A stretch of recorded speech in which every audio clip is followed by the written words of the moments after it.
So what about the practicality of EVs? Are they actually all they're cracked up to be, or are they actually a bit of a faff? Well, the average round-trip commute distance in the UK in 2019 was 23 miles. That's really not much. In fact, so much so that a modern electric car will do that about 8 times without having to be plugged in. Even my short-range Nissan Leaf electric car, the 24 kilowatt-hour battery, the smallest one they did back in the day, that quite happily did a 50-mile round-trip commute. And that was mostly motorway as well, without needing to be plugged in.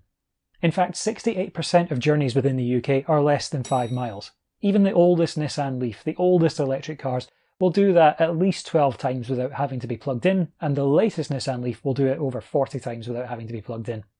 But where are you going to plug in? Obviously, if you've got a driveway or a garage at home, that's perfect. But even if you don't, there's over 14,000 locations in the UK where you can plug in your electric vehicle. And that number is growing all the time. By the time you see this video, that figure will be horrifically out of date. Whereas the figure of about 8,400 petrol stations is probably going to be in decline. If you're on a long journey, modern electric vehicles can rapid charge within the average time spent at a UK motorway service station.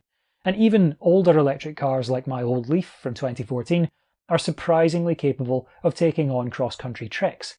I've taken mine from Edinburgh as far north as the Isle of Skye and as far south as Leeds, but that's not by any means the most travelled short-range electric vehicle. I'm aware of someone who's taken a Nissan ENV200 electric van, basically a Leaf but in van form, same size of battery, from Wales all the way to Hungary for a wedding. What about the energy side of the practicality argument? Are electric vehicles going to melt the grid? Absolutely not. The National Grid have said so themselves. In fact, the National Grid actually quite likes electric vehicles because they're mostly charged overnight when there's a lot of excess renewable energy from wind farms, but very little demand to use that. So instead of paying wind farms to shut down, what they can do is they can deliver that electricity that otherwise wouldn't have made it onto the grid to electric vehicles, and that means that there's less need to use fossil fuels later in the day.